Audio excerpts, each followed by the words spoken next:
Hi everybody, it's Cash. Welcome back. Thank you very much for joining me today. I want to tell you what happened when I did transition pictures for Mary Magdalene, one of the most prominent and even controversial figures in the New Testament, a disciple of Jesus. She was at the crucifixion, she was at the resurrection, she was, according to St. Thomas Aquinas, the apostle of apostles.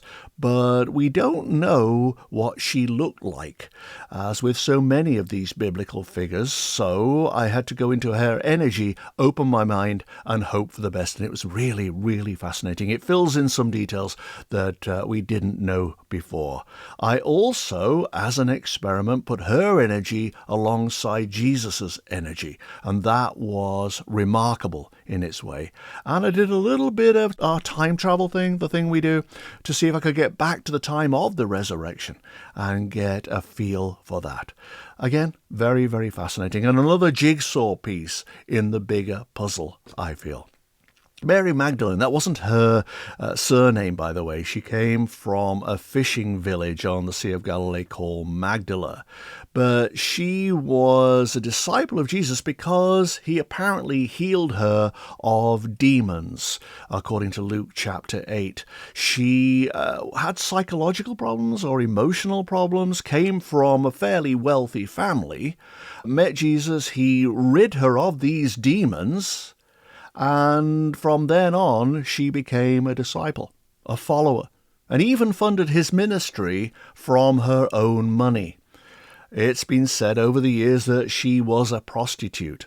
I think that was a story invented by one of the popes several centuries later, that she was Jesus' wife. Not absolutely sure there's evidence of that, that she was at the Last Supper. But I think that came from Dan Brown's imagination in his novel, The Da Vinci Code. It's generally thought, in fact, this is what I thought from visiting churches, attending church services, seeing statues and art and so on, that Mary Magdalene was fairly meek, a subservient individual who anointed Jesus' feet and was a penitent sinner, as she's referred to. But the pictures that I've done don't substantiate that at all, as you'll see.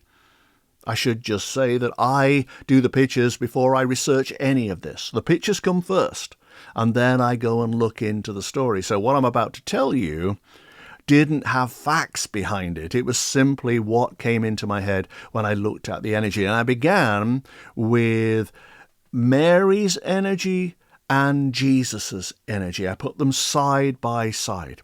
There they are. And as I went into that energy, something happened. It was like a dust storm in the shape of a modern-day locomotive came through at speed between them and shot out the other side. It was sudden. It was tumultuous in its moment, and then it was gone. And when I looked over from Jesus' energy to Mary's energy, she had transformed. Her eyes, in the pictures, were like discs that were reflective. She looked on Jesus in a completely different light after that locomotive dust storm went through.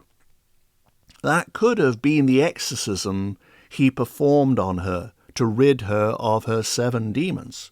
It could be that, because whatever happened, it was sudden, it was immediate, it was a big deal between the two of them, and afterwards she had mirrored eyes.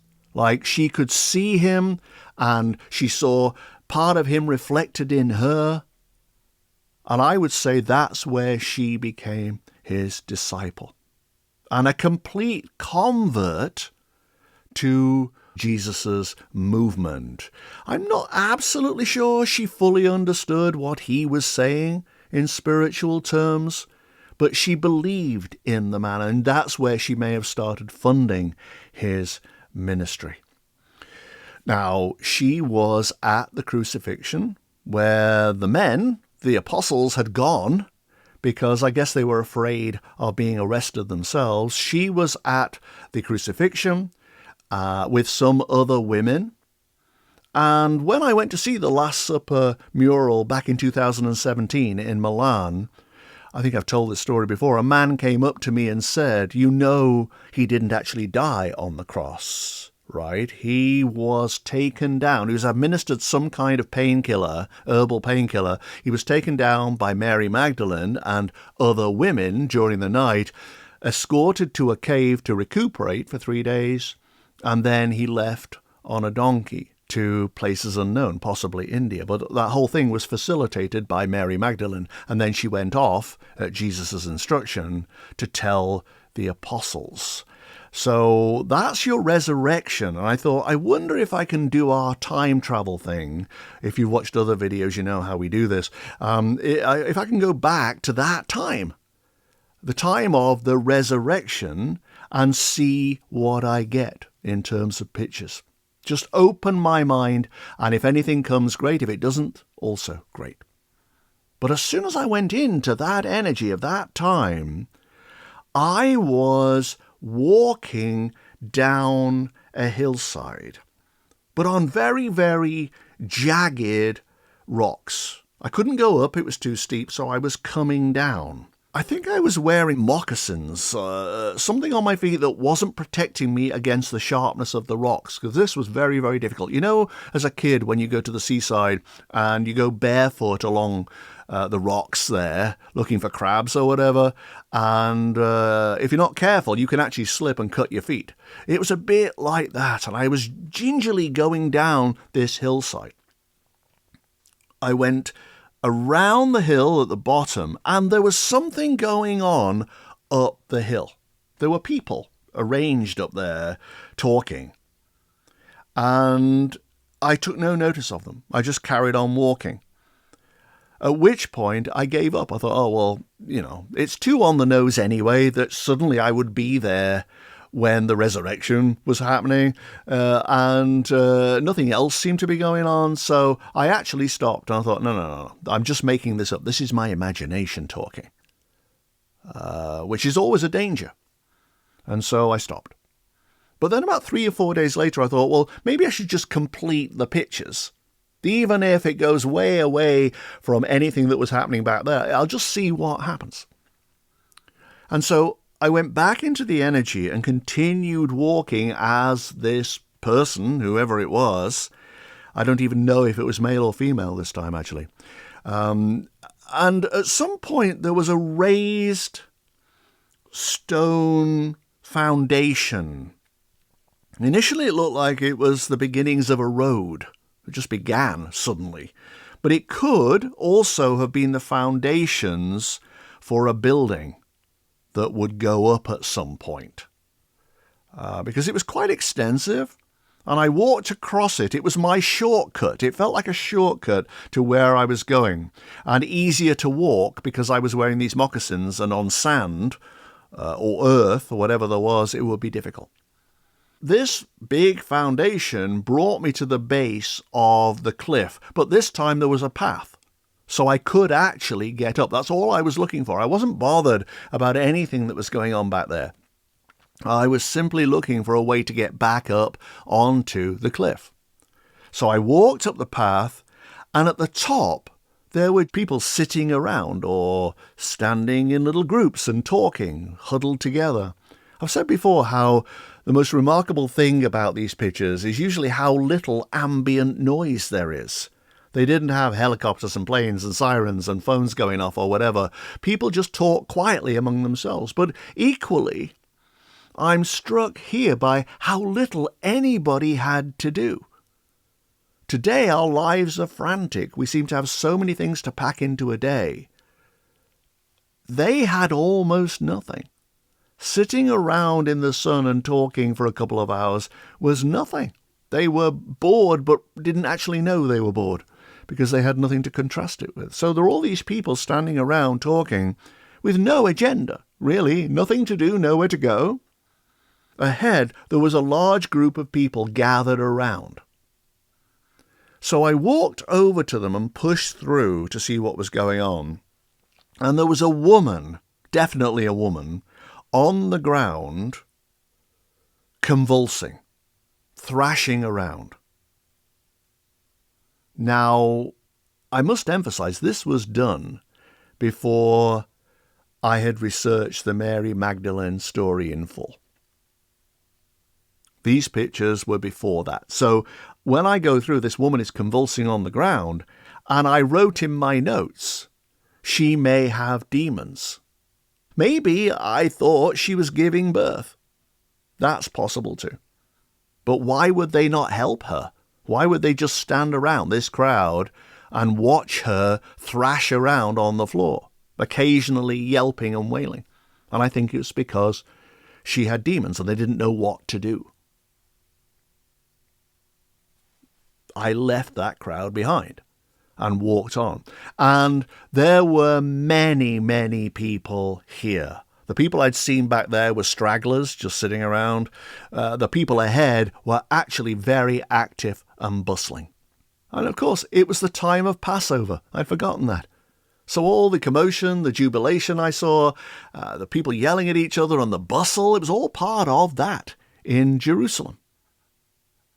But the fascinating part is that due to the primitive nature of their time, their communications, there could actually be the resurrection of a man going on over there. And you would never know about it. There were lots of messiahs around at the time, with followers. One group over here, one group over there. People didn't take notice, and they didn't have phones, and they weren't in direct communication with each other like they are today. So, as glib as it sounds, even if there had been an actual resurrection going on in the cave, overseen by Mary Magdalene, chances are I wouldn't have known about it. I just continued on my way as a regular person and went about my business. But I thought I'd look at what happened to Mary Magdalene after that. Nobody knows what age she was when she died. Nobody knows where she died, or there is a suspicion that she went off to France, I think, and a lot of people honor that. But nobody knows what Mary Magdalene died of, where she died, how old she was, and so on. So I just went into the energy to see what I got. And when I did, she was walking down a path, metaphorically speaking, of course, walking down a path on a rainy day. She was ill. And her condition, which started small, was getting slightly worse incrementally every day. She didn't feel good. She was under the weather, literally. At the bottom of the path was the entrance to a big, dark tunnel. Usually these tunnels mark the beginning of the death cycle, which can go on for a very, very long time. But when you see a tunnel like this, it means that the death cycle has begun. So clearly, when she stepped in there as a refuge from the rain, the symptoms she'd had for the past few weeks and months were getting worse, and now something was definitely wrong. It was cold in there. It was dark. She didn't have the treatments and the knowledge and so on that we have today. Just something was wrong. And it was interesting that in that moment I felt a sense of vulnerability that she wasn't used to. Now, I have a friend who currently is taking treatment for stage 4 pancreatic cancer. And it's working, actually. I say he's in stage 5 now, which is the getting well part that doctors don't tell you about. He's actually feeling better. But he said to me that when he was diagnosed, after decades of being successful and acclaimed in his profession and so on, when he was diagnosed with stage 4 cancer, he suddenly felt vulnerable for the first time, mortal for the first time, and interested in spirituality for the first time, interested in where we go whether there is a world beyond this world, and so on. It changed him fundamentally at that point. And Mary Magdalene had a similar kind of epiphany. Not about spirituality, of course, but about her own self. That she was vulnerable. That her earthly life was finite. And she felt crushed by this, aimless within this tunnel. Eventually, though, that tunnel came to an end, and she walked into warm sunlight, so she got better. There was a reprieve. She was going to be okay. Unfortunately, after the reprieve came a relapse, a smaller, tighter tunnel. The symptoms, whatever they were, whatever was wrong, came back. And this tunnel had a sloping roof. It was getting narrower and narrower and narrower. At the end was a light. She had hope. But by focusing on the hope, she missed the hole in the floor, the pit directly beneath her feet. And she walked right into it and fell.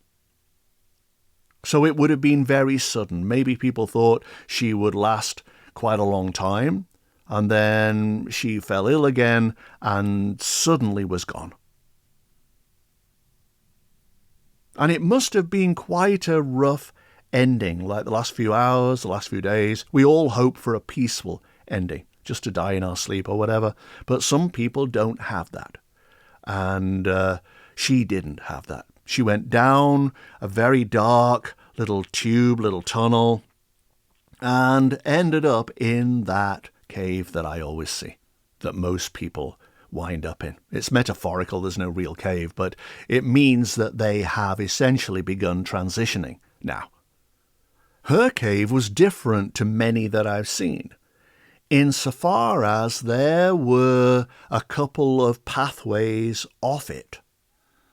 One went up, I followed that around, and it led to a very deep shaft, at the top of which was sunlight. And I did wonder whether she didn't firmly believe in the possibility of a miracle. That something might happen and she would be rescued from what seemed like certain death at this point. In her consciousness, which is what we're talking about, in her consciousness, she had tremendous determination and fortitude and belief that rescue was possible. She had this kind of strong hope. But the shaft was very, very deep, and I didn't see how she would ever climb up it. So I came back down. The other way led to a dead end. I'm not even sure why that was there, but it led to a dead end. But it made her realize, again, that she was forced to go up the regular tunnel that I always see. There's no actual tunnel, but she was forced to go up the regular tunnel. And this tunnel left her feeling dispirited and like she couldn't control things. I think she was used to controlling things. She was a strong character, not meek or subservient at all. She may have taken care of Jesus and taken care of the apostles, but she was more like an event planner at a party. Somebody with her fingers in every pie, sorting things out, making sure things ran smoothly, making sure they were well funded, and overseeing the entire event. She had that kind of spirit to her as she walked up this tunnel. There's something I can do. This is not over. Somebody or something will come and rescue me.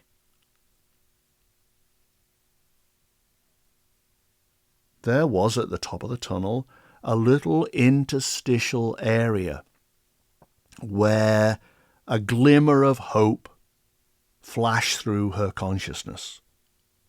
Can I do it? Is it going to happen? And it didn't happen. She then entered the final stage, the final tunnel on her way to the light. And I followed her through. And this is where she encountered an obstacle because the tunnel was blocked. I've seen this before. There was a tight curtain of what looked to me like leather straps, but hundreds of them. And they weren't just across the tunnel, they were several dozen deep. It was like a jungle of straps. And the only way she could get to the point of ascension was by walking through these straps. She plowed through and they were clawing at her shoulders. She couldn't see where she was going. It was so dense in there. This jungle of straps. This was removing her connections, her attachments, her affiliations, her beliefs. Everything that was holding her fixed in the mortal world that she wouldn't let go of. I'm telling you, this was one of the most determined women you could ever have met. She was strong. She was commanding in her way, given her position. Maybe wealth and coming from a rich family made a difference, but she was commanding. And she thought she had sovereignty over every aspect of life. She thought she could control the universe. She had that sense of dominance over her environment and the people in it. And this jungle of straps was there to disabuse her of that notion. Leaving her at the end, I thought, absolutely exhausted, but also depleted. Like if I can't control things, I can't control the universe, and I have no say in things, who am I? What am I? Service, I assume to Jesus and the apostles, but other people too maybe, service gave her purpose, gave her a sense of self. And now she didn't have that. Now she was raw and bare and vulnerable and realized that she was at the mercy of grace. As I said, I don't think she fully understood Jesus's teachings, his spiritual teachings. She just saw the wonder of the man and what he could do. And so she was being a functionary in a way. She was being a servant of Jesus, but not in a meek way. In a, what can I do to help you spread your word? How can I make your mission easier kind of way? Now let me take care of that. That's why she is so prominent in the New Testament. That's why she's mentioned more than the apostles are. She had something to achieve, something to attain, and she felt in her heart that she could control the universe. And now she discovered that she couldn't. And she went over to the light. There's always a dome of light in these pictures. Again, metaphorical, but a dome of light. This is the point at which they ascend. And I sense that she would, if this were real, have put her arm inside the light, just pushed her hand through to see what happened as a test. Can I trust this?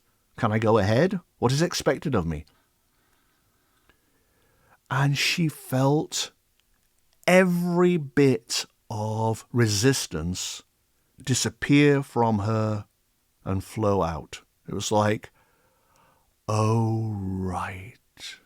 Oh, right, I get it.